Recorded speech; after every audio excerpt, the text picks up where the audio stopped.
Mi mano se congeló en la cerveza. Lo dijo en un idioma secreto de la infancia de mi esposa. Uno que ella me enseñó, pero no podía recordar a través del trauma de 7 abortos espontáneos. Me congelé. Alejandro siguió volviéndose más arrogante. Solo falta un mes para la lectura del testamento del abuelo. Si no tiene hijos para entonces, recibiremos 4 millones de euros. Clara se rió como una bruja.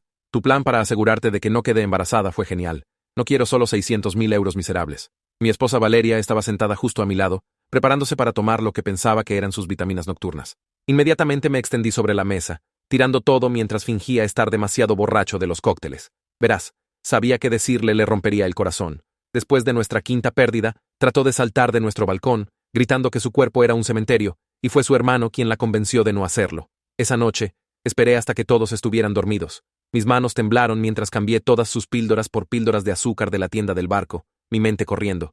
Ya estaba embarazada otra vez. Lo habíamos descubierto justo antes del crucero, pero aún no se lo habíamos dicho a nadie. A la mañana siguiente, en el desayuno, observé a mi cuñado atentamente. Valeria sintió náuseas esta mañana, mencioné casualmente. Podría ser náuseas matutinas. Se atragantó con el café. Probablemente solo esté mareada del barco. Su novia murmuró algo en su idioma sobre aumentar la dosis. Entonces, llegó el momento que había estado esperando. Valeria de repente se agarró el estómago durante el almuerzo, haciendo una mueca. Era solo intoxicación alimentaria del sushi barato, pero la cara de mi cuñado se iluminó completamente. Realmente chocó el puño con su novia debajo de la mesa.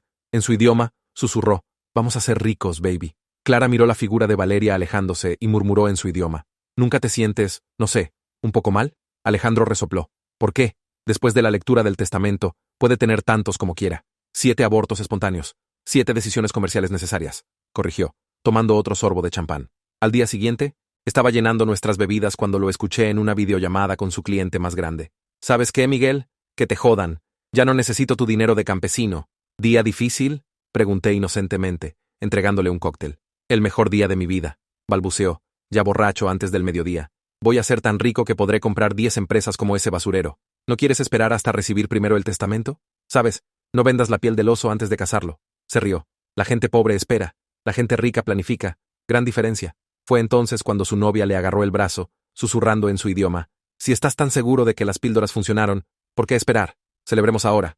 Lo arrastró hacia la boutique de lujo del barco, y lo vi agotar todas sus tarjetas de crédito con la seguridad de dinero que nunca tendría. Para el tercer día, había perdido completamente la cabeza. Lo vi marchar al mostrador del director del crucero, exigiendo firmar su membresía élite. 150.000 euros, dijo el director cuidadosamente.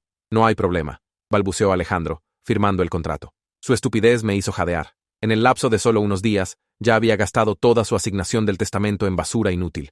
Esa tarde en el buffet, cuando el personal le pidió que esperara en la fila como todos los demás, explotó. «¿Saben quién soy?», gritó. «Estoy a punto de ser dueño de esta línea de cruceros. Están todos despedidos».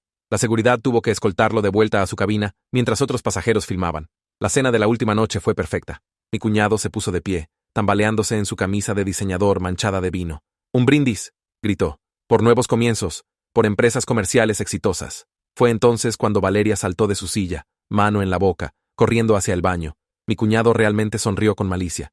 «Demasiada comida rica para su estómago delicado», anunció en español. Luego agregó en el idioma gemelo a su novia. «Finalmente, pensé que esas píldoras nunca funcionarían». El médico del barco, en quien había confiado hace 3 días, corrió al baño con ella. Ambos regresaron 1 hora después con sonrisas enormes y una foto de ultrasonido. «Felicidades, señor y señora González. El ultrasonido confirma que está embarazada de 12 semanas con gemelos». Levanté a mi esposa y la hice girar. El color se drenó de la cara de mi cuñado como si alguien hubiera jalado un tapón. «Eso es», tartamudeó. «Eso es imposible. Las dosis que yo...». Ella tomó toda cabeza en el comedor se giró para mirarlo. Me levanté lentamente. Las palabras se estaban formando en mi mente, listas para destruirlo en el idioma que pensaba que era su arma secreta. Cerré la boca y me senté de nuevo, dejando pasar el momento. Todos a nuestro alrededor comenzaron a aplaudir y felicitarnos por los gemelos. Y acerqué a Valeria mientras observaba la cara de Alejandro alternar entre confusión y pánico. Siguió mirándome como si esperara que dijera algo, pero solo sonreí y asentí a todos los que nos felicitaban aglomerándose alrededor de nuestra mesa. La jugada inteligente no era quemarlo frente a todos. Era construir un caso tan sólido que no pudiera escapar porque la salud de Valeria importaba más que mi satisfacción. Esperé hasta que la multitud se dispersó y Alejandro se levantó para irse. Entonces, agarré su codo y lo acerqué.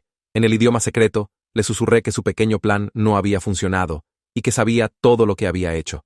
Sus ojos se agrandaron enormemente y su cara se puso blanca, pero mantuve mi voz calmada y baja. Le dije que disfrutara sus últimas semanas de libertad antes de que todo se derrumbara sobre su cabeza. Trató de balbucear algo en respuesta, pero solo le di palmaditas en el hombro y me alejé, dejándolo parado allí temblando. Después de que terminó la cena y Valeria fue al baño, encontré a Conrado cerca de la oficina médica del barco organizando algunos papeles. Lo llevé a una sala de conferencias vacía y le expliqué todo el intercambio de vitaminas que había hecho hace 3 días, mostrándole las botellas originales que había mantenido escondidas en mi bolsa. Escuchó sin interrumpir, luego sacó su tableta y comenzó a escribir una nota médica oficial. Documentó cuándo le había confiado por primera vez lo que había observado sobre el comportamiento de Alejandro y los pasos protectivos que había tomado para intercambiar las píldoras. Lo imprimió, lo firmó y me entregó una copia diciendo: «Este rastro de papel mostró exactamente cuándo descubrí el problema y qué hice para proteger a mi esposa». Le agradecí y me dirigí hacia la oficina de seguridad en la cubierta 3. Mi corazón latiendo fuerte porque necesitaba asegurar ese metraje antes de que desapareciera. La oficial de seguridad que había manejado el colapso de Alejandro en el buffet estaba en su escritorio revisando las cámaras, y le expliqué que necesitaba que el metraje fuera preservado para posibles acciones legales. Accedió a su sistema y navegó por los registros de incidentes, confirmando que podían mantener todo por 90 días si presentaba un informe formal. Llené la documentación allí mismo, dando descripciones detalladas del comportamiento amenazador de Alejandro y sus gritos hacia los miembros del personal. Lo selló con un número de caso y prometió que el metraje ahora estaba marcado en su sistema. Caminando de regreso hacia nuestra cabina, vi a Clara parada sola junto a la barandilla en la cubierta 7, mirando al océano con sus brazos envueltos alrededor de sí misma. Se veía genuinamente conmocionada, no su usual arrogancia, y siguió mirando alrededor como si estuviera preocupada de que alguien pudiera verla. Me di cuenta en ese momento de que podría quebrarse bajo presión si jugaba esto bien, porque no tenía la arrogancia de Alejandro para protegerla de las consecuencias. De vuelta en nuestro cuarto, Valeria saltó a la ducha para lavarse el día, e inmediatamente saqué los contenedores de píldoras intercambiadas de mi bolsillo escondido de la bolsa. Los fotografié desde todos los ángulos con la cámara de mi teléfono, asegurándome de que los timestamps fueran visibles en cada toma. Subí todo a 3 cuentas diferentes de almacenamiento en la nube, porque había visto suficientes documentales criminales para saber que la evidencia tenía una manera de desaparecer cuando más la necesitabas. Mis manos aún temblaban cuando Valeria salió del baño luciendo pálida y cansada, su mano descansando en su estómago. La convencí de que deberíamos volver a la oficina de Conrado para revisar bien la intoxicación alimentaria solo para estar seguros por los bebés. Estuvo de acuerdo sin discutir, y caminamos de vuelta a la oficina médica juntos. Conrado la examinó cuidadosamente, verificó su temperatura y presión arterial, luego escribió una nota detallada sobre el sushi malo que había comido en el almuerzo. Me dio una mirada conocedora mientras escribía, entendiendo exactamente por qué esta documentación importaba para construir nuestro caso. A la mañana siguiente me desperté temprano y me dirigí a la cubierta de la piscina para tomar café, mi mente ya corriendo por qué evidencia aún necesitaba recopilar. Fue entonces cuando escuché la voz de Alejandro hablando el idioma secreto cerca del jacuzzi, presumiéndole a Clara sobre el Tesla personalizado que ya había elegido. Describió este condominio del centro con ventanas del piso al techo como si el dinero ya estuviera en su cuenta bancaria, completamente ciego a cómo todo su mundo estaba a punto de colapsar. Me paré detrás de una palmera decorativa y solo escuché, asombrado de lo estúpido que estaba actuando. Más tarde esa mañana, cerca del buffet de desayuno, vi a Clara llevar a Alejandro a un lado detrás de una columna y sugerir en el idioma secreto que deberían aumentar la dosis para asegurarse absolutamente de que funcionara. Ya estaba parado detrás de otra planta decorativa con mi teléfono afuera, mis manos temblando de pura rabia mientras presioné grabar. Capturé cada palabra de su conversación casual sobre envenenar a mi esposa.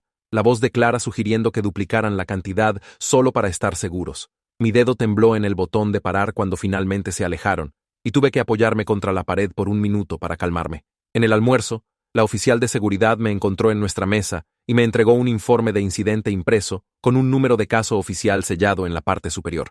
Mencionó discretamente que el comportamiento de Alejandro era uno de los peores que había visto en sus 15 años trabajando en seguridad de cruceros, y el metraje lo mostró claramente amenazando a múltiples miembros del personal.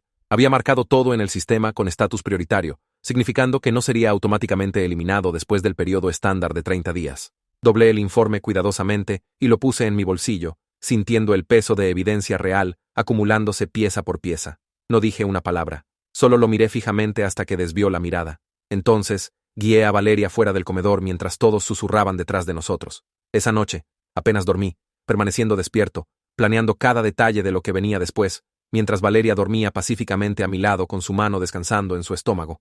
A la mañana siguiente, empacamos nuestras maletas en silencio, y me aseguré de agarrar cada pieza de evidencia que había recopilado durante el crucero. Metí las botellas de píldoras intercambiadas profundamente en mi equipaje de mano, envueltas en una bolsa plástica para que no hicieran ruido. Valeria se movía lentamente, aún sintiéndose enferma por la intoxicación alimentaria, y mantuve mi mano en su espalda baja durante toda la caminata hacia la salida. La tripulación del barco nos agradeció por navegar con ellos, completamente inconscientes del drama que se había desarrollado en su comedor. Alejandro estaba esperando cerca de la pasarela con Clara, ambos luciendo como si tampoco hubieran dormido. Se adelantó con los brazos abiertos como si quisiera abrazar a Valeria para despedirse, su sonrisa falsa y estirada demasiado tensa en su cara. Ella se volteó para agarrar su bolso, demasiado nauseada para notar su expresión, y él bajó los brazos torpemente. Me interpuse entre ellos y lo miré fijamente, dejándole ver exactamente cuánto sabía y en cuántos problemas estaba. Su cara se puso pálida, y dio un paso atrás, murmurando algo sobre el tráfico y necesitar irse. Clara agarró su brazo y lo jaló hacia su auto rentado sin otra palabra. Cargué nuestro equipaje en nuestro auto y ayudé a Valeria al asiento del pasajero, asegurándome de que tuviera agua y galletas al alcance. El viaje de 3 horas a casa se extendía ante nosotros, y sabía que necesitaba usar ese tiempo para descifrar cómo decirle la verdad. Me incorporé a la autopista y miré hacia ella durmiendo contra la ventana, su cara pacífica por primera vez en días. Mi mente siguió pasando por diferentes versiones de la conversación. Podría comenzar con el envenenamiento y trabajar hacia atrás, o podría explicar sobre el testamento primero para dar contexto. Cada versión que practiqué en mi cabeza sonaba terrible, como algo que la destrozaría completamente. Pensé en ella parada en nuestro balcón después del 5º aborto, gritando que su cuerpo estaba roto. Recordé jalarla de vuelta del borde mientras luchaba contra mí y Alejandro calmándola en ese mismo idioma secreto que había usado para planear su destrucción. ¿Cómo le dices a alguien que la persona que salvó su vida también pasó años tratando de terminarla? Me cambié al carril derecho y ajusté mi agarre en el volante. Mis manos temblaban otra vez, igual que cuando intercambié esas píldoras. Necesitaba ayuda profesional con esto. Alguien que entendiera trauma y pérdida de embarazo y traición familiar. No podía arriesgarme a hacer esto mal y enviarla a otra crisis. Los gemelos la necesitaban calmada y saludable, y yo necesitaba que ella sobreviviera a escuchar esta verdad. Para cuando llegamos a nuestra entrada, decidí encontrar un terapeuta antes de decir cualquier cosa. Se sintió como otra traición, mantener secretos por aún más tiempo, pero no podía haber otra manera de hacer esto de forma segura. Ayudé a Valeria a entrar y se fue directo al sofá, acurrucándose con su mano en su vientre. Me miró con esta alegría cautelosa en sus ojos, la primera esperanza real que había visto en años. Comenzó a hablar sobre nombres de bebés, sugiriendo opciones para niños y niñas ya que aún no sabíamos. Me senté junto a ella y sonreí, participando en la conversación mientras mi estómago se retorcía de culpa. Le gustaban Adelina y Noah, nombres clásicos que no harían que se burlaran de nuestros hijos en la escuela. Estuve de acuerdo con todo lo que dijo, agregando mis propias sugerencias. Todo el tiempo, sabiendo que estaba mintiendo al no decirle lo que su hermano había hecho. Cada hora que retrasaba, se sentía como otra pequeña traición, otra elección de protegerla que le quitaba su derecho de saber la verdad. Se durmió alrededor de las 9, exhausta del embarazo y el crucero, y esperé hasta que su respiración fuera profunda y estable. Entonces, agarré mi laptop y pasé las siguientes 2 horas organizando cada pieza de evidencia que había recopilado. Creé carpetas para las grabaciones de audio, las fotos de las píldoras, los informes de incidentes del crucero y la documentación médica de Conrado. Respaldé todo en 3 cuentas diferentes de almacenamiento en la nube, usando contraseñas encriptadas que solo yo conocía. Hice un documento maestro con timestamps para cada grabación, transcripciones de lo que Alejandro y Clara habían dicho, y enlaces a toda la evidencia de apoyo. Esto necesitaba ser perfecto, hermético, imposible de descartar o explicar. Guardé todo una vez más y cerré mi laptop alrededor de medianoche, mis ojos ardiendo de mirar la pantalla. A la mañana siguiente, me desperté temprano y comencé a buscar traductores certificados en línea. El idioma secreto que Valeria y Alejandro hablaban no era común. Algún dialecto regional de su infancia que apenas existía en forma escrita. Llamé a 6 servicios de traducción diferentes y no llegué a ningún lado. Cada uno me decía que no tenían a nadie especializado en esa variante específica. En la 7ª llamada, la recepcionista mencionó a Sofía Herrera, una traductora legal que manejaba casos de idiomas raros. Llamé a su oficina inmediatamente y expliqué lo que necesitaba sin entrar en demasiados detalles. Me pidió que enviara una grabación de muestra para que pudiera verificar si podía manejar el dialecto. Le envié un clip de 30 segundos de Alejandro hablando sobre las píldoras y me devolvió la llamada en 1 hora confirmando que podía hacerlo. Su tarifa era costosa, pero no me importó. Esto era demasiado importante para escatimar gastos. Mientras estaba en el teléfono con Sofía, recordé que Conrado había mencionado un ginecólogo de alto riesgo en casa que se especializaba en casos como el de Valeria. Llamé a su oficina y expliqué su historial de 7 pérdidas, el embarazo gemelar actual y las circunstancias con las que estábamos lidiando. La voz de la recepcionista cambió cuando mencioné el número de abortos espontáneos, volviéndose más suave y urgente. Dijo que podían acomodarnos en 48 horas, lo cual era más rápido que su programación normal. Reservé la cita y sentí el primer pequeño alivio de que estábamos construyendo un verdadero equipo de apoyo médico. Revisé nuestro sistema de monitoreo de cuenta familiar compartida esa tarde, algo que había configurado meses atrás para rastrear gastos. La juerga de gastos de Alejandro apareció en detalle. Cada transacción del crucero visible en los registros.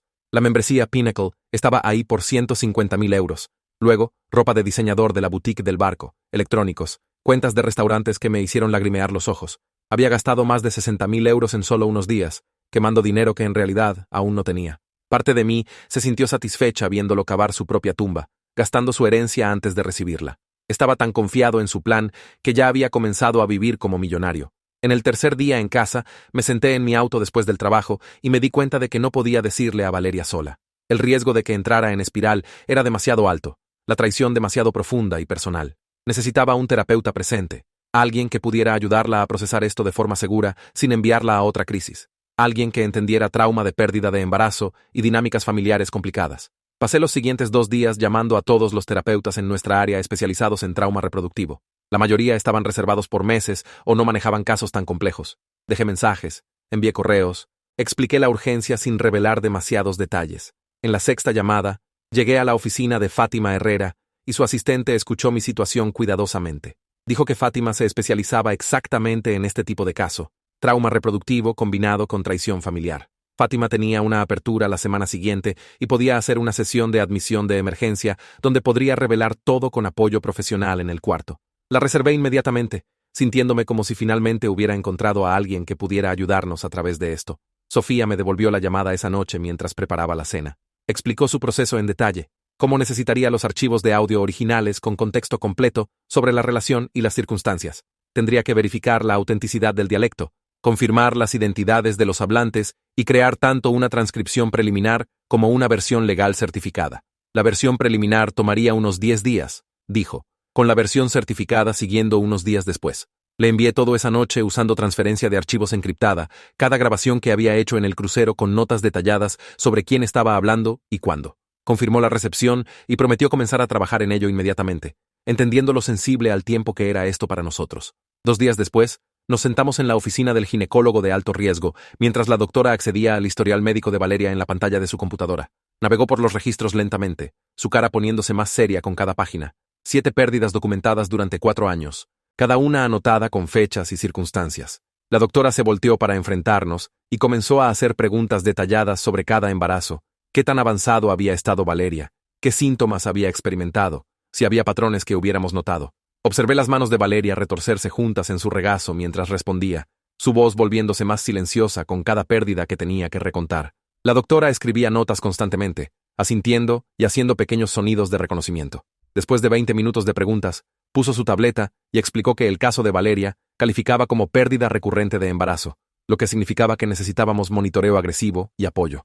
Sacó un calendario y comenzó a marcar fechas, explicando que necesitaríamos ultrasonidos semanales para rastrear el crecimiento de los gemelos y observar cualquier señal de advertencia. Escribió una receta para suplementos de progesterona que Valeria necesitaría tomar 2 veces al día, explicando cómo la hormona ayudaba a mantener el revestimiento uterino y reducir el riesgo de aborto. Entonces nos miró a ambos directamente y dijo que el manejo del estrés ya no era opcional, era tratamiento médico. Explicó cómo los niveles altos de cortisol podrían afectar el flujo sanguíneo a la placenta e impactar el desarrollo fetal. Valeria necesitaba tratar el descanso y la calma tan seriamente como tomar vitaminas, porque su cuerpo estaba trabajando doble tiempo para apoyar a 2 bebés, después de años de trauma. La cita duró 90 minutos, y salimos con una carpeta gruesa de información, múltiples recetas, y nuestro primer ultrasonido programado para la semana siguiente. La semana siguiente, nos llevé a la oficina de Fátima para la sesión de admisión de emergencia que había programado. El edificio era más viejo con pisos de madera crujientes, y la oficina de Fátima tenía iluminación suave y sillas cómodas que no se sentían clínicas. Probablemente tenía 50 y tantos años con cabello gris con mechones recogido hacia atrás, usando ropa casual que hacía que el espacio se sintiera más como una sala de estar que una oficina de terapia. Pasó los primeros 15 minutos solo hablando con Valeria sobre el embarazo, preguntando cómo se sentía físicamente, cuáles eran sus esperanzas y miedos. Pude ver a Valeria comenzando a relajarse ligeramente, sus hombros bajando de donde habían estado encorvados cerca de sus orejas. Entonces Fátima se volteó hacia mí y preguntó si quería compartir lo que nos había traído para una sesión de emergencia. Mi boca se secó y miré a Valeria, luego de vuelta a Fátima. Comencé con el crucero, explicando que habíamos ido con familia para celebrar antes de que llegara el bebé. Entonces les conté sobre escuchar una conversación en un idioma que Valeria me había enseñado años atrás, uno que ella y su hermano hablaban cuando niños. Fátima preguntó qué había escuchado, y expliqué sobre las píldoras abortivas, sobre Clara poniéndolas en las vitaminas de Valeria, sobre la herencia atada a si Valeria tenía hijos para la lectura del testamento. La cara de Valeria se quedó completamente en blanco por un momento, como si su cerebro no pudiera procesar lo que estaba diciendo. Entonces sus ojos se agrandaron enormemente, y se volteó para mirarme con la boca ligeramente abierta. Seguí hablando, explicando cómo había intercambiado las píldoras inmediatamente, cómo había documentado todo, cómo había esperado para decirle hasta que tuviéramos apoyo profesional. Valeria se levantó de repente, su silla raspando contra el suelo. Su cara pasó por confusión, luego negación, sacudiendo la cabeza como si pudiera hacer las palabras falsas. Entonces la comprensión llegó, y su expresión cambió a horror puro. Su mano yendo a su estómago de manera protectiva.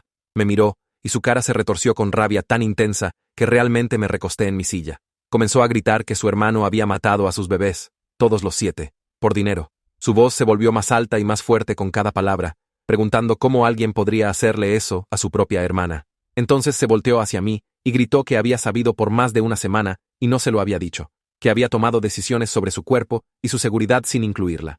Dijo que todos en su vida eran mentirosos. Su hermano había estado envenenándola por años mientras fingía importarle, y yo había mantenido este secreto masivo mientras actuaba como si todo fuera normal. Su respiración se volvió más rápida y superficial, y comenzó a jadear entre palabras. Fátima se levantó y se acercó a Valeria, hablando con voz calmada y baja sobre respirar y conectarse a tierra. Le pidió a Valeria que nombrara 5 cosas que podía ver en el cuarto, luego 4 cosas que podía tocar. Valeria estaba llorando e hiperventilando, pero comenzó a nombrar objetos con la guía de Fátima. Su respiración lentamente se equilibró durante varios minutos mientras yo permanecí congelado en mi silla, sintiéndome como la peor persona viva. Pensé que la estaba protegiendo esperando, pero tenía razón de que le había quitado su elección. Fátima mantuvo a Valeria enfocada en respirar y conectarse a tierra por casi 10 minutos, antes de que el pánico disminuyera lo suficiente para seguir hablando. Valeria se desplomó de vuelta en su silla, luciendo exhausta, lágrimas aún corriendo por su cara. Dijo que no sabía en quién confiar más, o cómo procesar que su hermano había pasado años matando sistemáticamente a sus bebés. Fátima reconoció cuán masiva era esta traición, cómo tocaba cada parte de la vida e identidad de Valeria. Dijo que era completamente normal sentirse abrumada y furiosa y perdida todo a la vez. Pasamos la siguiente hora y media trabajando a través de lo que pasa después. Fátima siguió trayéndonos de vuelta a las prioridades, preguntando qué importaba más ahora en este momento. Valeria dijo que mantener a los gemelos seguros era número 1. Nada más importaba si perdíamos a estos bebés también. Fátima escribió eso en una pizarra blanca. Luego preguntó, ¿qué más? Dije, recopilar evidencia para que pudiéramos responsabilizar a Alejandro legalmente. Fátima escribió eso como número 2. Valeria dijo que confrontar a Alejandro venía al último porque no podía manejar verlo ahora sin perder completamente el control. Fátima creó un plan claro en la pizarra con 3 columnas para seguridad, evidencia y confrontación eventual. Bajo seguridad, enlistó todas las citas médicas de Valeria, requisitos de reducción de estrés y chequeos diarios entre nosotros sobre cómo nos estábamos sintiendo. Bajo evidencia, enlistó las grabaciones que ya había hecho, el trabajo de traductor en progreso y cualquier consulta legal que necesitáramos. Bajo confrontación, solo escribió cuando esté lista y con apoyo. Nos hizo prometer a ambos comunicarnos todos los días sobre nuestro estado emocional, aunque fuera solo un texto rápido diciendo que estábamos bien. Nos dio su número de emergencia y nos hizo prometer llamar inmediatamente si cualquiera de nosotros se sintiera abrumado o inseguro. Al final de la sesión de 2 horas, teníamos un plan claro que se sentía manejable en lugar de aplastante. Valeria aún estaba enojada conmigo. Podía verlo en cómo no me miraba directamente, pero estuvo de acuerdo en que el plan tenía sentido. Fátima nos programó para sesiones semanales y dijo que necesitaríamos trabajo de parejas e individual para procesar todo. Esa noche, después de llegar a casa, me senté en mi laptop y preparé los archivos de audio para enviar a Sofía. Llené los formularios de liberación que había enviado, firmando en todos los lugares que necesitaban firmas y fechando cada página. Escribí un correo detallado explicando quiénes eran los hablantes, cuál era nuestra relación y por qué necesitábamos traducción certificada para propósitos legales. Adjunté los 12 clips de audio con timestamps y descripciones de lo que se discutía en cada uno.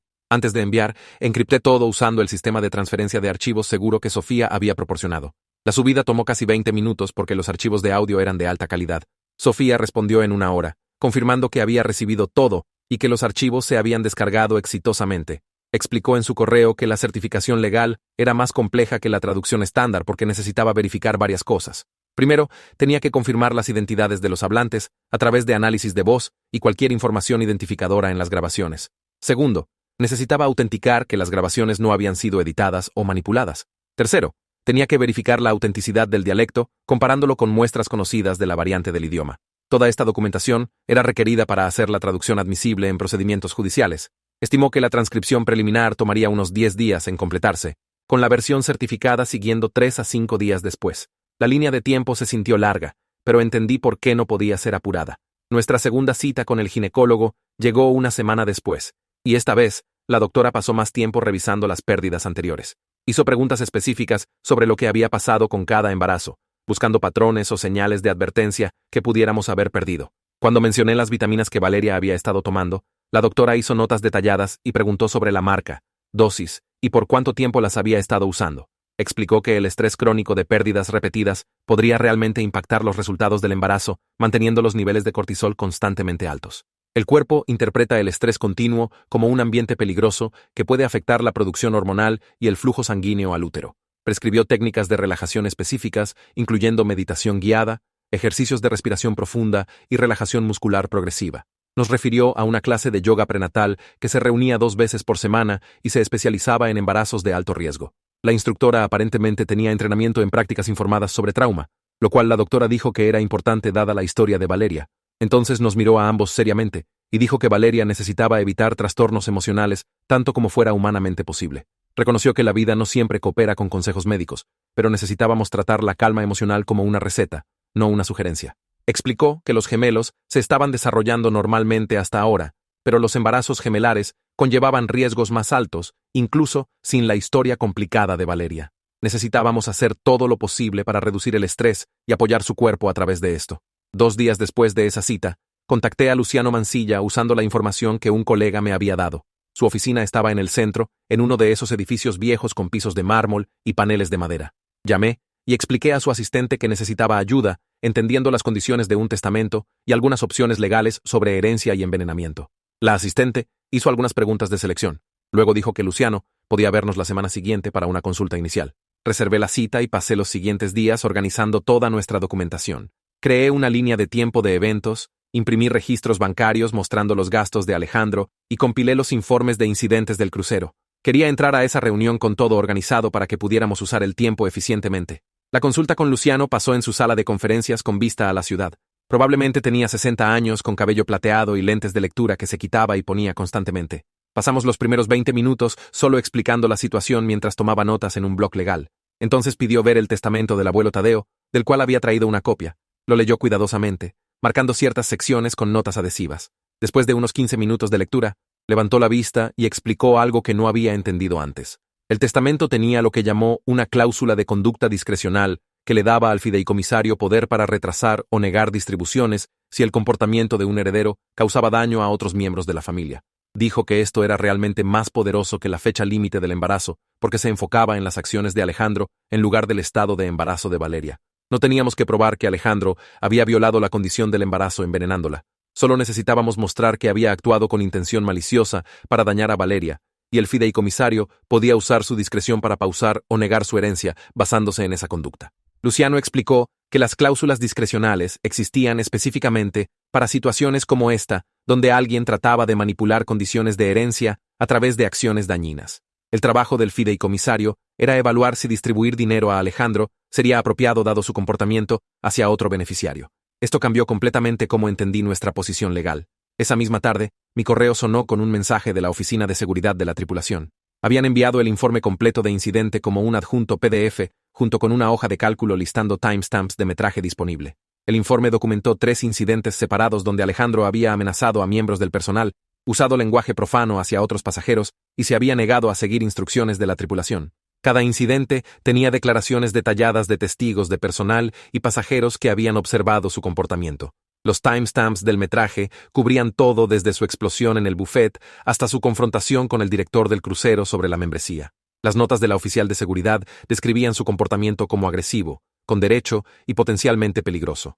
Había notado que sus afirmaciones sobre poseer la línea de cruceros y despedir a miembros del personal sugerían abuso de sustancias o inestabilidad mental. El informe incluía fotos del contrato de membresía Pinnacle, firmado mostrando la cantidad y su firma. Todo estaba documentado con membrete oficial y números de caso, creando una cadena de custodia que probó cuándo y cómo ocurrió cada incidente. Descargué todo en 3 ubicaciones de respaldo diferentes y lo agregué a nuestro archivo de evidencia. La semana siguiente, Valeria y yo regresamos a la oficina de Fátima para nuestra segunda sesión de pareja. Esta vez, Fátima se enfocó específicamente en reconstruir confianza entre nosotros después de mi revelación retrasada. Me preguntó directamente por qué había esperado más de una semana para decirle a Valeria sobre el envenenamiento.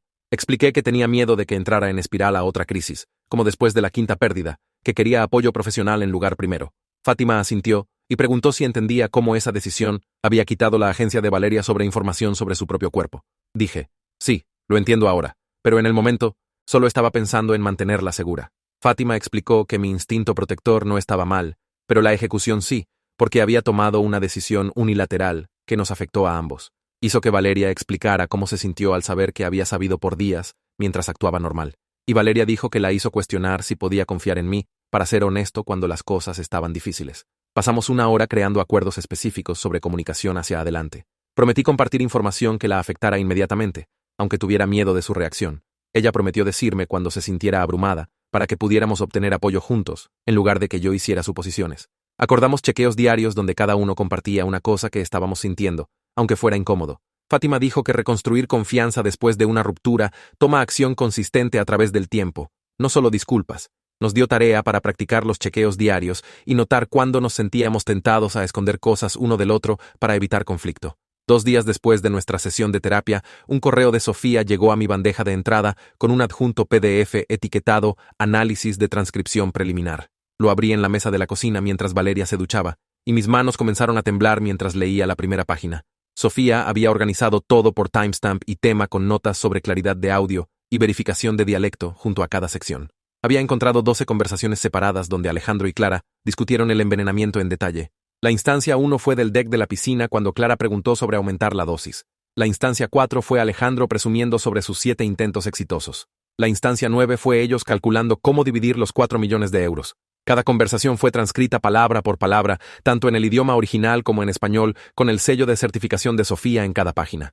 Las notas explicaban que el dialecto era auténtico a la región donde Valeria y Alejandro crecieron, y ciertas frases solo podían ser habladas por hablantes nativos de esa área específica. Imprimí 3 copias y las encerré en nuestra caja fuerte a prueba de fuego antes de que Valeria bajara. Esa tarde, Valeria se sentó en nuestra cama con su teléfono en ambas manos, escribiendo y borrando el mismo mensaje a Alejandro, una y otra vez. Sus dedos se movían por la pantalla, luego se detenían, luego comenzaban otra vez. Me ofrecía escribirlo por ella, pero sacudió la cabeza firmemente. Necesitaba hacer esto ella misma, dijo, porque establecer límites era parte de retomar el control. Después de 20 minutos, me mostró la versión final. Decía que necesitaba espacio para enfocarse en su salud y no estaría en contacto hasta después de la lectura del testamento. Sin explicación, sin acusaciones, solo una declaración clara de lo que necesitaba. Su pulgar flotó sobre el botón enviar por 1 minuto completo antes de finalmente presionarlo. El mensaje se mostró como entregado, luego leído en segundos. Valeria apagó su teléfono inmediatamente y me lo entregó para sostener. A la mañana siguiente, el nombre de Alejandro iluminó la pantalla del teléfono de Valeria a las 7 de la mañana. Estaba haciendo desayuno cuando comenzó a vibrar en el mostrador y Valeria se congeló con su jugo de naranja a medio camino a su boca. Se acercó lentamente y miró la pantalla, lágrimas ya formándose en sus ojos. El teléfono siguió sonando y pude ver su cara desmoronándose mientras observaba su nombre parpadear una y otra vez. Cuando finalmente paró, apareció una notificación de mensaje de voz. Valeria no lo escuchó, solo se quedó parada temblando y entonces rechazó el historial de llamadas. Fue a su configuración y bloqueó su número sin decirme una sola palabra. Sus manos estaban firmes cuando lo hizo, aunque su cara estaba mojada. 3 horas después, el nombre de Clara apareció en un mensaje de texto que hizo reír a Valeria de esta manera áspera y amarga que me asustó. El mensaje decía que sentía si algo había parecido raro en el crucero y esperaba que Valeria se sintiera mejor. Sin mención de píldoras, sin mención del plan de Alejandro, solo esta no disculpa cuidadosa que evitó admitir cualquier cosa específica. Valeria giró su teléfono hacia mí para que pudiera leerlo, y dijo que Clara se estaba cubriendo ahora que se dio cuenta de que podría haber consecuencias. No respondió al mensaje, solo le tomó screenshot y lo agregó a nuestra carpeta de evidencia. Nuestra cita semanal de ultrasonido cayó en jueves por la mañana, y la técnica hizo todas las mediciones normales mientras Valeria yacía en la mesa de examen, observando el monitor. Ambos bebés se veían bien, moviéndose y midiendo justo en horario. Pero cuando la doctora entró para revisar todo, frunció el ceño ante la lectura de presión arterial y la tomó otra vez manualmente. La segunda lectura regresó aún más alta que la primera. La doctora se sentó y explicó que los números de Valeria estaban subiendo a un rango preocupante y necesitábamos tratar la reducción de estrés tan seriamente como tratábamos las vitaminas prenatales. Dijo que los niveles altos de cortisol del estrés continuo podrían afectar cómo se desarrollaban los bebés, y esto ya no era opcional. Prescribió ejercicios de respiración específicos, redujo las horas de trabajo de Valeria a medio tiempo y programó citas de monitoreo 2 veces por semana para rastrear la tendencia de presión arterial. Valeria asintió a través de todo, luciendo pálida y asustada, y sostuve su mano todo el viaje a casa. Esa misma tarde, Luciano llamó a mi celular con información sobre el testamento del abuelo Tadeo, que cambió cómo entendí toda nuestra situación. Explicó que el estado de embarazo de Valeria en la lectura no era realmente el factor controlador para distribución, porque el testamento incluía algo llamado cláusula de conducta discrecional. El fideicomisario tenía el poder de pausar o negar fondos a cualquier heredero cuyo comportamiento dañara a otro miembro de la familia, sin importar si técnicamente cumplían las condiciones de herencia. Esto significaba que aunque Alejandro pensara que había ganado previniendo el embarazo de Valeria, el fideicomisario aún podía investigar sus acciones y retener su dinero indefinidamente. Luciano dijo que estas cláusulas existían específicamente para situaciones como la nuestra, donde alguien trataba de manipular reglas de herencia a través de actos dañinos. Le pregunté qué tan fuerte era nuestro caso, y dijo con la evidencia que teníamos, extremadamente fuerte. Durante la siguiente semana, convertí nuestro cuarto de huéspedes en un cuarto de guerra para organizar evidencia. Extendí todo por el escritorio en orden cronológico, comenzando con las grabaciones de audio de la tripulación y terminando con el texto de No disculpa de Clara. Tenía las notas médicas de la doctora Herrera documentando el intercambio de vitaminas e historial de abortos de Valeria. Tenía el informe de incidente de seguridad de la tripulación, con timestamps de los 3 arrebatos separados de Alejandro. Tenía estados de cuenta bancarios mostrando la juerga de gastos de Alejandro, incluyendo la membresía de crucero de 150.000 euros que firmó mientras estaba borracho. Tenía fotos de las vitaminas envenenadas originales junto a las píldoras de azúcar que había intercambiado con ellas, todas con metadata mostrando cuándo y dónde las tomé. Compilé todo en un documento maestro con tabla de contenidos, exhibiciones etiquetadas de la A a la M y una línea de tiempo que mostraba exactamente cuándo pasó cada evento. El expediente final tenía 60 páginas y contó la historia completa de principio a fin. Imprimí 5 copias y guardé versiones digitales en 3 cuentas de nube diferentes con contraseñas diferentes. 10 días después de enviar la transcripción preliminar, Sofía mandó correo otra vez con la traducción certificada completa. Esta versión tenía un affidavit notarizado adjunto que confirmaba que había verificado personalmente las identidades de los hablantes comparando patrones de voz con grabaciones de referencia. Había autenticado el dialecto como genuino y específico a la región geográfica. Había certificado la precisión del contenido y calidad de traducción según estándares legales para admisibilidad en corte. El affidavit explicaba que su certificación hacía la transcripción evidencia válida tanto en procedimientos civiles como criminales, lo que significaba que teníamos poder legal real. Ahora había incluido sus credenciales, certificaciones profesionales y una declaración de que apostaría su reputación en la precisión de este trabajo. Agregué la versión certificada a nuestro expediente de evidencia y actualicé todas las copias de respaldo. Cada mañana durante las siguientes 2 semanas, escuché a Valeria en el baño practicando lo que le diría a Alejandro en la lectura del testamento. Se paraba frente al espejo con sus manos en su vientre, diciendo las palabras en voz alta una y otra vez. Le dijo a su reflejo que sabía todo, que tenía prueba de todo, y que no tendría contacto con él hasta que todos los asuntos legales fueran resueltos. Su voz se quebró las primeras veces, pero al final de la segunda semana podía decirlo sin llorar. Fátima la entrenó a través de diferentes escenarios durante nuestras sesiones de terapia, jugando el papel de Alejandro en lanzar los tipos de negaciones y manipulaciones que podría intentar.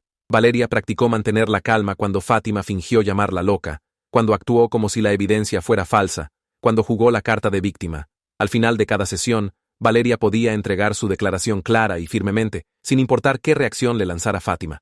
3 días antes de la lectura del testamento, Luciano llamó con consejo estratégico que me sorprendió. Dijo que no deberíamos emboscar a Alejandro en la lectura misma porque eso podría hacernos ver vengativos y lastimar la habilidad del fideicomisario de tomar una decisión objetiva.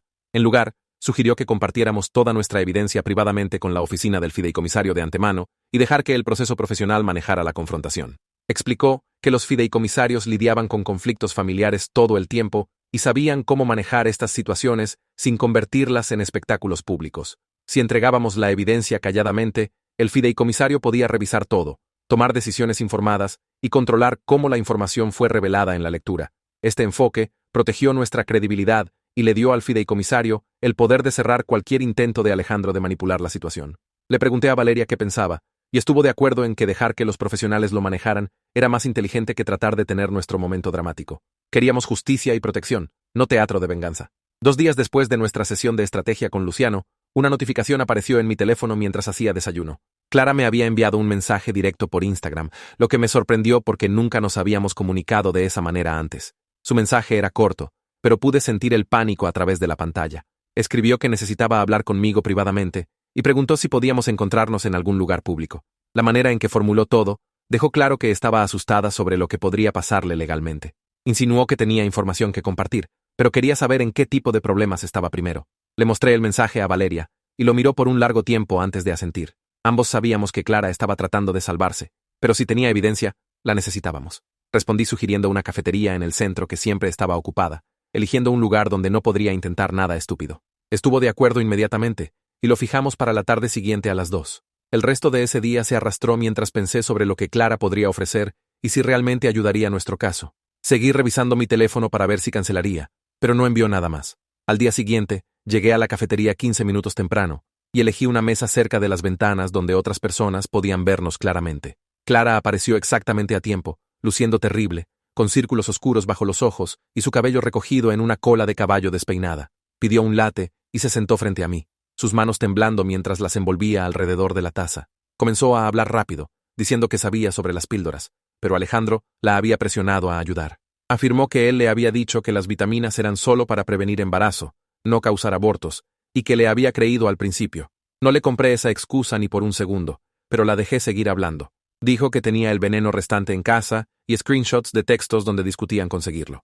Entonces llegó al punto real, preguntando si entregaba todo. ¿La mantendría fuera de la cárcel? Siguió repitiendo esa pregunta de maneras diferentes, haciendo obvio que su cooperación era sobre salvarse, no arreglar las cosas. Le dije que no podía hacer promesas sobre cargos criminales, pero tener evidencia definitivamente importaría. Asintió y preguntó cuándo podía encontrarme otra vez para conseguir todo de ella. Salí de la cafetería y caminé directamente a mi auto, sacando mi teléfono antes de siquiera encender el motor. Luciano contestó en el segundo timbre y le expliqué toda la conversación mientras me sentaba en el estacionamiento. Escuchó cuidadosamente y entonces me dijo que no podía otorgarle a Clara ningún tipo de inmunidad porque no era así como funcionaba el sistema. Dijo que podía anotar su cooperación a las autoridades si proporcionaba evidencia sólida, lo que podría ayudar su caso cuando los fiscales se involucraran.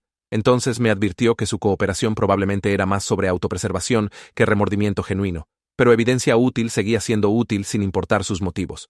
Me dijo que consiguiera lo que fuera que estaba ofreciendo y documentara todo sobre cómo me lo daba. Pregunté si debería grabar nuestra próxima reunión y dijo que sí, asegurándome de que mi teléfono fuera visible, para que supiera que estaba siendo grabada. De esa manera, no podría haber duda después sobre lo que dijo o me dio. Clara y yo nos encontramos otra vez al día siguiente en la misma cafetería. Esta vez, trajo una carpeta repleta de papeles y su teléfono listo para mostrarme screenshots. Entregó fotos del empaque de las píldoras que mostraba claramente el nombre de marca e información de dosis. Los screenshots mostraron conversaciones de texto entre ella y Alejandro, donde discutieron dónde comprar la sustancia y cuánto usar. Incluso había guardado su propia botella de la sustancia que habían usado, un pequeño contenedor ámbar con etiqueta médica que me revolvió el estómago. Sus manos temblaron todo el tiempo que me estaba dando todo, haciendo que los papeles crujieran. Siguió preguntando si esto la mantendría fuera de la cárcel, su voz volviéndose más alta cada vez. Tomé fotos de todo con mi teléfono ahí en la mesa y le dije otra vez que no podía hacer promesas, pero esto era lo correcto. Se veía como si pudiera llorar, pero se mantuvo firme. Antes de irse, me hizo prometer decirle al abogado que había cooperado, y dije que lo haría porque era verdad. Esa semana, tuvimos nuestra sesión regular de terapia con Fátima, y traje la carpeta que Clara me había dado. Valeria y yo nos sentamos en el sofá en la oficina de Fátima mientras expliqué la nueva evidencia y lo que Clara había admitido. Fátima escuchó todo, y entonces nos ayudó a hablar sobre lo que significaba sin dejar que tomara todo nuestro enfoque. Nos recordó que nuestro objetivo principal era seguridad y asegurar que Alejandro fuera responsabilizado, no conseguir venganza o hacer sufrir a la gente. Señaló que necesitábamos mantenernos enfocados en la salud del bebé, sobre todo lo demás, porque el estrés podía afectar el embarazo. Valeria admitió que se sentía enojada de que Clara estaba tratando de salvarse después de ayudar a envenenarla por meses.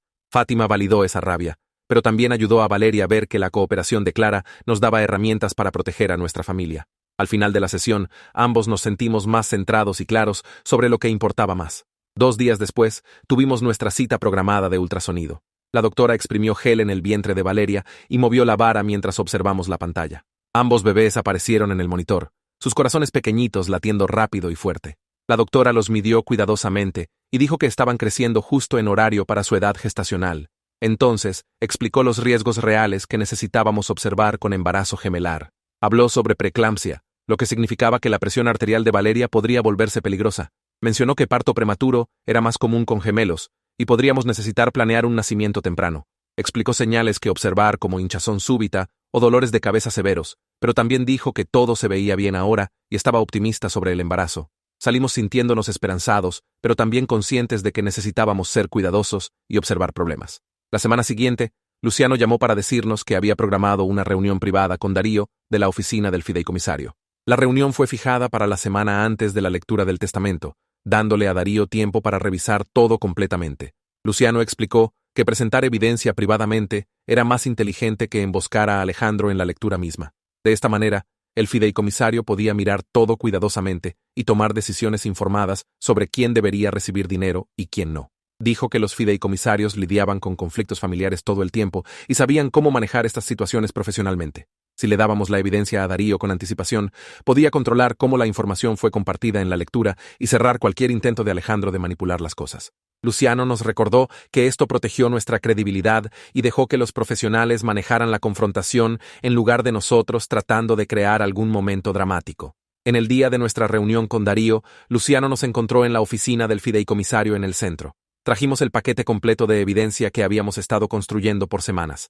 Adentro estaban las transcripciones certificadas de Sofía, todas las notas médicas de la doctora Herrera del crucero, las declaraciones de testigos, evidencia de cooperación de Clara con las fotos y textos, y documentación de la tripulación sobre el comportamiento de Alejandro. Darío se sentó detrás de un escritorio grande y abrió la carpeta, leyendo la tabla de contenidos primero. Su expresión se puso más y más seria mientras pasaba las páginas.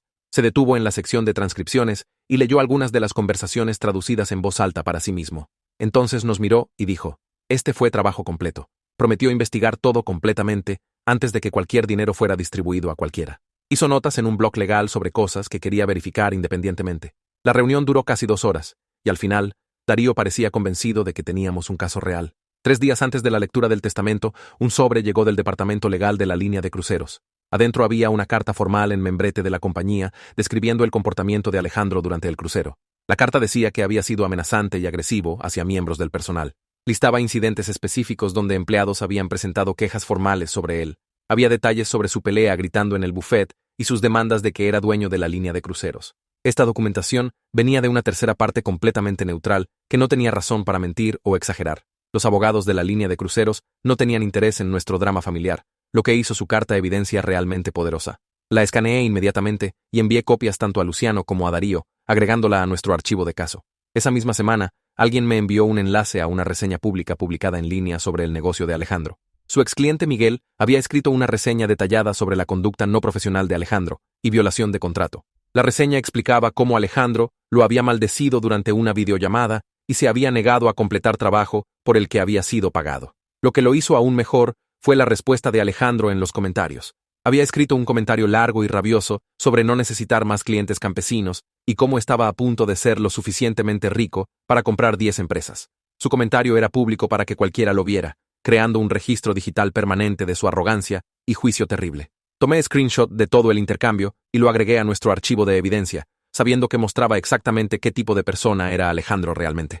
2 días después de agregar ese screenshot a nuestro archivo, Sofía envió un correo confirmando que podía asistir a la lectura del testamento en persona si la necesitábamos allí. Explicó que tener a la traductora certificada presente significaba que Alejandro no podía argumentar que las transcripciones eran falsas o mal traducidas. Su presencia física cerraría cualquier ruta de escape que tratara de usar sobre la evidencia del idioma. Reenvié su confirmación a Luciano inmediatamente y respondió en 1 hora diciendo que esto era perfecto para nuestro caso. La tarde siguiente, Luciano nos llamó a su oficina para una sesión de entrenamiento sobre la lectura del testamento misma. Se sentó frente a nosotros en su mesa de conferencias y explicó que los padres de Alejandro probablemente tratarían de defenderlo o presionar a Valeria a perdonarlo por la paz familiar. Nos entrenó a través de diferentes escenarios, haciéndonos practicar mantener la calma y referir todas las preguntas a él como nuestro abogado. Nos dijo que mantuviéramos nuestras respuestas cortas y profesionales, no ser arrastrados a argumentos emocionales o chantajes familiares. Valeria practicó decir frases simples como pedirle a Luciano que respondiera a esa pregunta o declarar que no estaba discutiendo eso ahora. Al final de la sesión, ambos nos sentimos más preparados para manejar lo que sea que la familia de Alejandro nos lanzara durante la lectura. 3 días antes de la lectura programada del testamento, un sobre llegó a nuestra casa de un servicio de mensajería legal. Adentro, había una declaración escrita corta de Clara en membrete oficial de una oficina de abogados. Admitió su papel en el esquema de envenenamiento y escribió que tenía miedo de la reacción de Alejandro si se hubiera negado a ayudarlo. Su declaración era obviamente autoserviente, tratando de pintarse como víctima de su manipulación en lugar de socia voluntaria. Pero aún funcionaba para nuestro caso, porque le dio al fideicomisario otra fuente confirmando la misma historia que estábamos contando. Escaneé la declaración de Clara y la envié tanto a Luciano como a Darío, agregando una pieza más a la pila de evidencia contra Alejandro. La noche antes de la lectura del testamento, Valeria y yo nos sentamos en nuestra sala, hablando sobre lo que realmente queríamos del mañana. Ambos estábamos exhaustos de semanas de recopilar evidencia y preparación legal. Dijo que no quería algún gran momento dramático donde humilláramos a Alejandro frente a todos. Solo quería que el proceso del fideicomisario manejara todo profesionalmente mientras nos enfocábamos en mantener la calma por los bebés. Estuve completamente de acuerdo porque la satisfacción de venganza no valía arriesgar su presión arterial o el embarazo. Llamamos a Fátima en altavoz y le dijimos nuestra decisión de dejar que los profesionales manejaran la confrontación. Dijo que esta elección era madura y saludable, que estábamos priorizando a nuestra familia real sobre la satisfacción de ver a Alejandro colapsar. Su validación nos hizo sentir mejor sobre tomar la ruta silenciosa en lugar de la ruta del espectáculo. En la mañana de la lectura del testamento, nos encontramos con Darío privadamente en su oficina, una hora antes de que comenzara la lectura oficial. Trajimos el paquete final de evidencia que incluía todo del mes pasado, la nueva declaración de Clara y la carta formal de la línea de cruceros. Darío extendió todos los documentos por su escritorio y los leyó cuidadosamente, haciendo notas en un bloc legal. Su expresión se puso más seria con cada página que revisó. Cuando llegó a las conversaciones traducidas sobre envenenamiento, leyó varios pasajes en voz alta para sí mismo y sacudió la cabeza lentamente. Nos miró después de 20 minutos y dijo que este fue trabajo profesional completo. Prometió manejar el anuncio de suspensión de distribución profesionalmente y dar a Alejandro una oportunidad de responder a las alegaciones antes de tomar decisiones finales. Le agradecimos y nos dirigimos al lobby a esperar que comenzara la lectura. En el lobby fuera de la sala de conferencias, otros miembros de la familia comenzaron a llegar 15 minutos antes de la hora de inicio programada. Alejandro entró usando un traje de diseñador completamente nuevo y luciendo un reloj de lujo que probablemente costó 10.000 euros. Estaba susurrándole a Clara en el idioma secreto sobre su pago garantizado y cómo ya había elegido el auto que quería. Se veía tan confiado y relajado como si ya hubiera ganado todo. No notó a Darío parado cerca del mostrador de recepción, observándolo con una mirada fría y profesional. Clara parecía nerviosa, sus ojos saltando por el lobby y evitando contacto visual con nosotros.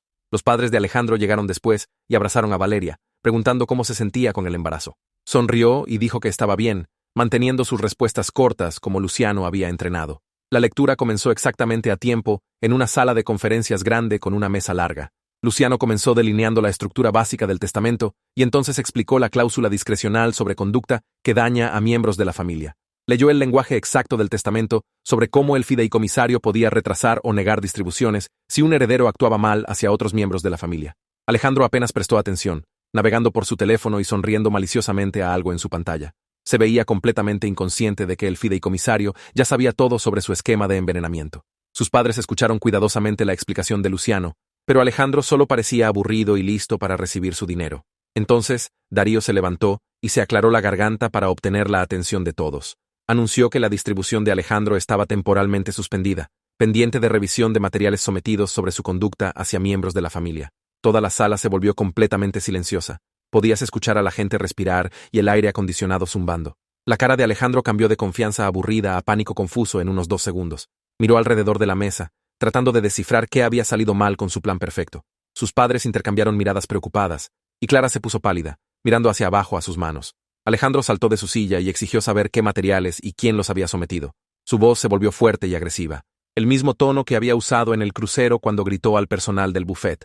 Darío permaneció calmado y profesional, explicando que había recibido evidencia sobre la conducta de Alejandro y necesitaba investigar antes de liberar cualquier fondo.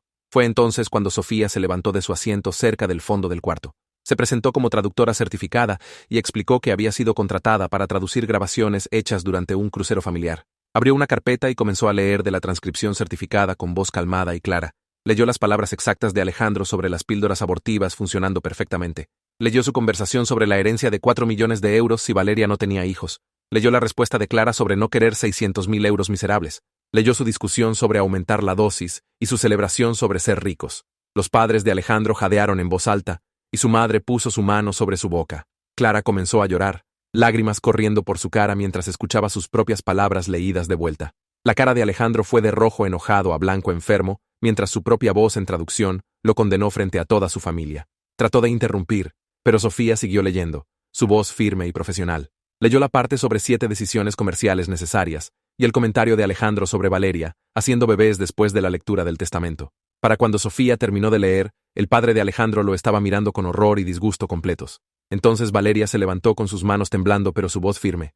Había preparado una declaración con la ayuda de Fátima y la había practicado docenas de veces. Dijo que sabía todo sobre lo que Alejandro había hecho. Tenía evidencia de todo, incluyendo registros médicos y declaraciones de testigos. No tendría contacto alguno con Alejandro hasta que todos los asuntos legales fueran completamente resueltos. Su voz se quebró en algunas palabras, pero siguió adelante, leyendo del papel en sus manos. Dijo que su hermano había tratado de matar a sus bebés por dinero y nunca perdonaría esa traición. Dijo que el fideicomiso podía hacer lo que quisiera con su dinero, pero ella no quería nada más que ver con él. Cuando terminó, se sentó y agarró mi mano debajo de la mesa. Nunca había estado más orgulloso de su fuerza y coraje en ese momento, viéndola establecer límites y hablar su verdad, a pesar de todo. Esa tarde, Luciano nos llevó a la estación de policía en su auto, mientras sostuve la mano de Valeria en el asiento trasero. Miró por la ventana sin decir nada, y pude sentir sus dedos temblando contra los míos.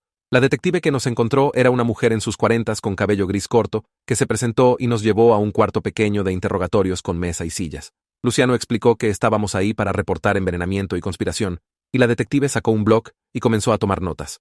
Le pidió a Valeria que describiera lo que pasó, y la voz de Valeria tembló mientras explicaba los 7 abortos y cómo pensaba que su cuerpo estaba roto. Entregué la carpeta de evidencia con todas las grabaciones y transcripciones y registros médicos, y la detective pasó 20 minutos revisando todo sin hablar. Cuando finalmente levantó la vista, su expresión era seria y dijo que la calidad de evidencia hacía un caso fuerte para procesamiento.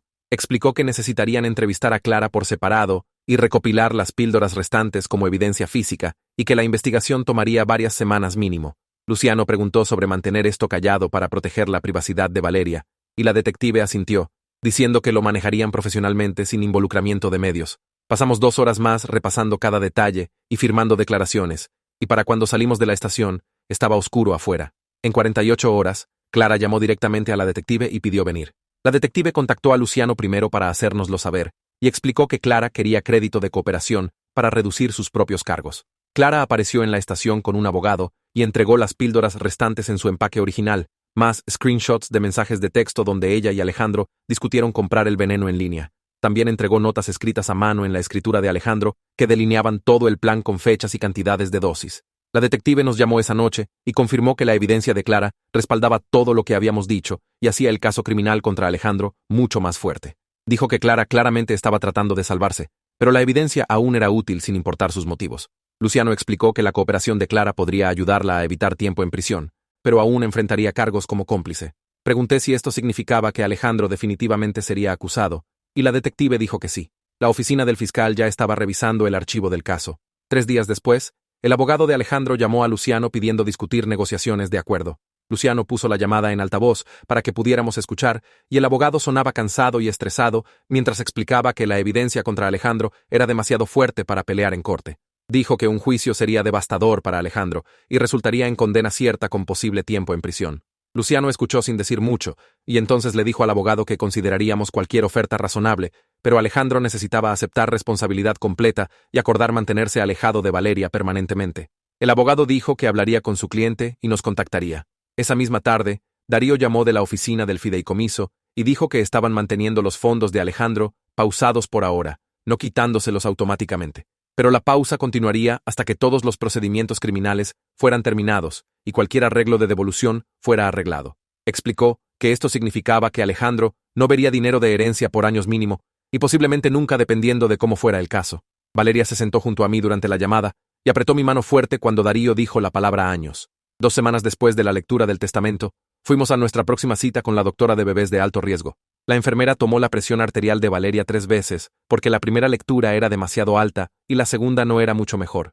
La doctora entró luciendo preocupada y revisó los números ella misma antes de sentarse a hablar con nosotros. Dijo que la presión arterial de Valeria había subido otra vez, y eso significaba que necesitábamos tomar la reducción de estrés muy seriamente, comenzando ahora mismo. Le dijo a Valeria que redujera sus horas de trabajo a medio tiempo máximo y descansara cada tarde, acostándose por al menos 1 hora. La doctora explicó que los embarazos gemelares ya eran de alto riesgo, incluso sin drama familiar y casos legales, y que necesitábamos tratar la salud de Valeria como lo más importante, sobre todo lo demás. Dijo que alta presión arterial podía llevar a parto temprano u otros problemas y que no podíamos tomar riesgos. Valeria comenzó a llorar en el cuarto de examen y la doctora le entregó pañuelos y dijo que estaba bien estar molesta, pero necesitábamos un plan para proteger a los bebés. Salimos con una lista de cosas que Valeria tenía que hacer cada día, incluyendo comidas específicas que comer y actividades que evitar, e instrucciones de llamar inmediatamente si se sentía mareada o tenía dolores de cabeza. En nuestra próxima sesión de terapia de pareja con Fátima, tuve que enfrentar algo que había estado evitando. Fátima me miró directamente y dijo que necesitábamos hablar sobre cómo había esperado más de una semana para decirle a Valeria sobre el envenenamiento, en lugar de decírselo inmediatamente en el crucero. Su voz era gentil, pero firme mientras explicaba que había puesto mi propio juicio sobre lo que Valeria podía manejar por encima del derecho de Valeria de saber lo que estaba pasando con su propio cuerpo. Valeria se sentó frente a mí con los brazos cruzados y dijo que entendía que estaba tratando de protegerla, pero que mantener secretos la hacía sentir como si no pudiera confiar en mí para decirle la verdad cuando importara. Me sentí mal escuchándola decir eso porque tenía completamente razón. Fátima nos hizo crear pasos específicos de reparación, incluyendo chequear uno con el otro cada día sobre cómo nos estábamos sintiendo, y prometiendo que nunca tomaría grandes decisiones sobre la seguridad de Valeria sin hablar con ella primero. También dijo que necesitaba comenzar mi propia terapia individual para trabajar en mis problemas con ser sobreprotector y tratar de controlar cosas que no podía controlar. Estuve de acuerdo con todo, porque sabía que había metido la pata gravemente, aunque mis intenciones fueran buenas. Un mes después de la lectura del testamento, el fiscal llamó a Luciano con una oferta formal de acuerdo para Alejandro. Luciano vino a nuestra casa para explicarlo en persona y nos sentamos en la mesa de la cocina mientras repasó los detalles. El fiscal le estaba ofreciendo a Alejandro un acuerdo donde se declararía culpable de dar intencionalmente a alguien una sustancia dañina y aceptar 3 años de libertad condicional, más sesiones de terapia requeridas y un plan para devolver todos los costos médicos de Valeria y cuentas de terapia.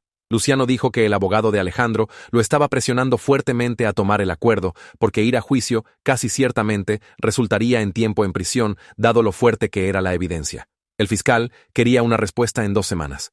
Valeria preguntó qué pasaría si Alejandro rechazaba el acuerdo, y Luciano dijo que entonces irían a juicio, y Alejandro probablemente terminaría en prisión por al menos 1 año, quizás más. Pregunté si la libertad condicional significaba que Alejandro sería monitoreado, y Luciano dijo que sí. Tendría que reportarse a un oficial de libertad condicional regularmente y seguir reglas estrictas, incluyendo mantenerse alejado de nosotros completamente. La semana siguiente, Darío nos pidió que viniéramos a su oficina para discutir los arreglos del fideicomiso hacia adelante. Se sentó detrás de su escritorio con una carpeta gruesa frente a él y explicó que el fideicomiso establecería condiciones muy específicas para cualquier dinero futuro que fuera a Alejandro. Las condiciones estarían atadas a Alejandro completando sus requisitos de terapia y haciendo todos sus pagos de devolución a tiempo y manteniendo los límites de no contacto con Valeria. Darío dijo que el dinero no se había ido para siempre, pero Alejandro tendría que probar que realmente estaba mejorando y tomando responsabilidad durante un periodo de años, antes de que el fideicomiso considerara liberar cualquier fondo para él. Enfatizó que esto no era sobre castigo, sino sobre asegurar que Alejandro demostrara cambio real antes de tener acceso a ese tipo de dinero. Valeria preguntó cuánto tiempo podría tomar, y Darío dijo honestamente que podrían ser 5 años o más, dependiendo del progreso y cooperación de Alejandro. También dijo que el fideicomiso estaría monitoreando el cumplimiento de Alejandro de cerca y cualquier violación de los límites resetearía toda la línea de tiempo. Cuando llegué a mi 3er trimestre de embarazo, Valeria comenzó a tener contracciones a las 34 semanas. Corrimos al hospital a las 2 de la mañana y los doctores trataron de parar el trabajo de parto, pero siguió progresando. Los gemelos nacieron 6 horas después, pesando 2 kilos cada uno, y eran pequeñitos, pero respirando por sí solos, lo que el doctor dijo era buena señal. Fueron movidos a la UCIN inmediatamente para apoyo de alimentación y monitoreo, porque bebés nacidos tan temprano necesitan ayuda extra. Pasamos las siguientes 2 semanas prácticamente viviendo en el hospital, haciendo contacto piel a piel y aprendiendo cómo alimentarlos a través de tubitos pequeños. Daba miedo verlos en sus pequeñas cajas plásticas con cables conectados, pero las enfermeras eran increíbles y pacientes con todas nuestras preguntas. Los bebés ganaron peso lentamente y aprendieron a comer mejor. Y después de 14 días, el doctor dijo que estaban lo suficientemente estables para ir a casa. Los trajimos de vuelta a nuestra casa con un auto lleno de suministros médicos e instrucciones y una cita de seguimiento programada para la siguiente semana. Mientras aún estábamos haciendo la rutina de UCIN, una carta llegó a nuestra casa reenviada a través del abogado de Alejandro. La abrí en el estacionamiento del hospital antes de entrar y la leí 2 veces para asegurarme de que entendía lo que decía. Alejandro había escrito que había estado sobrio por 2 meses e iba a terapia 2 veces por semana, y quería decir que sabía que había lastimado a Valeria gravemente y destruido su confianza. La carta no pedía perdón o solicitaba contacto, solo decía que entendía que lo que había hecho era terrible y estaba trabajando en volverse mejor persona. Traje la carta adentro y se la mostré a Valeria mientras sostenía uno de los bebés contra su pecho. La leyó una vez muy lentamente, luego la dobló y la puso en su bolsa sin decir nada por un largo tiempo. Finalmente, dijo que quizás algún día estaría lista para responderle, pero hoy no era ese día, y no sabía cuándo llegaría ese día. Después de que los bebés llegaran a casa, Tuvimos otra sesión con Fátima para establecer los límites finales de contacto para nuestra familia. Fátima nos ayudó a escribir exactamente con qué estábamos cómodos y con qué absolutamente no estábamos de acuerdo. Decidimos que los padres de Alejandro podían visitar a los bebés en nuestra casa, pero solo con nosotros presentes todo el tiempo, y solo después de llamar con anticipación para programarlo. Alejandro mismo tendría cero contacto hasta que terminara su periodo completo de libertad condicional, y tanto Valeria como yo estuviéramos de acuerdo en que estábamos listos, lo que podría ser años a partir de ahora, o podría ser nunca. Fátima dijo que los límites se sentían protectores en lugar de malvados, y que le daban a todos espacio para sanar sin forzar relaciones que no estaban listas. Nos recordó que los límites podían cambiar con el tiempo conforme las situaciones cambiaran, pero por ahora, estas reglas mantendrían a nuestra familia segura mientras permitían que los padres de Alejandro aún fueran abuelos de manera limitada. 3 meses después, un sobre llegó de la oficina de Darío con el membrete oficial del fideicomiso, y lo abrí en nuestra mesa de cocina mientras los gemelos dormían en su cuarto. La notificación explicaba que Alejandro permanecía bajo un plan de rehabilitación monitoreado sin acceso actual a ningún fondo, y el fideicomiso revisaría su progreso anualmente por al menos los próximos 5 años. Nuestra familia recibió una subvención modesta para gastos médicos y apoyo de cuidado infantil, totalizando 12.000 euros que ayudaría con las cuentas de USIN y citas pediátricas continuas. Leí la carta 2 veces y me sentí agradecido, pero no dependiente, porque ya habíamos establecido nuestro propio plan de ahorros y sabíamos que podíamos manejar las cosas sin esperar que dinero de herencia arreglara nuestros problemas. Valeria entró a la cocina cargando a nuestra hija, que se acababa de despertar molesta, y le mostré la carta mientras nuestro hijo comenzó a llorar del otro cuarto.